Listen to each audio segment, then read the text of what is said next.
One cannot fail to be impressed by the sheer scale of the tailplane up behind me. Resembling, I think, somewhat the flukes of a whale, it stands 12 metres up on top of the fin of an aircraft that was designed for a very specific purpose. The VC10 was specified by state airline BOAC to be able to carry a full load of passengers out from high altitude airports in Africa. In the end, it was actually a requirement that it was never really required to fulfill. This requirement stemmed from BOAC's post-war commitments to serve British current and former colonies in Africa, several of which had such hot and high airports.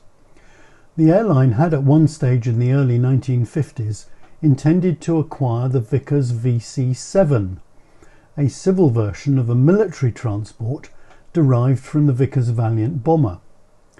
The prototype was almost complete when the RAF changed its mind and the entire project was cancelled.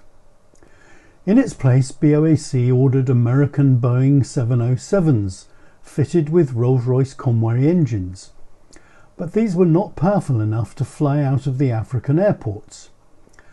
At that stage, Vickers' managing director, Sir George Edwards, agreed to fund the development of a new aircraft that was designated VC10. To achieve the required performance, Edwards proposed a radical design, with 4 Conway engines mounted in pairs at the rear of the fuselage, a tailplane on top of the fin, and a huge clear wing with high lift devices on both leading and trailing edges. The result was an aircraft that achieved its required specification, but at higher cost than the 707. After entering service in 1964, it did, however, prove hugely popular with passengers, as its rear-mounted engines resulted in a very quiet cabin, and load factors were thus uniformly high. In spite of this, and despite Vickers producing a larger version for transatlantic use called the Super VC10, the cheaper Boeing 707 captured the market, and ultimately just 54 standard and Super VC10s were produced. The largest customer, apart from BOAC, was the Royal Air Force, which initially acquired 14 as transports.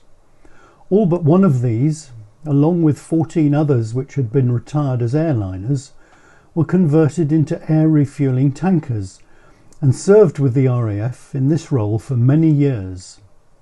The last of the tankers made the type's final flight on the 25th of September 2013, more than 50 years after the first flight of the prototype in 1962.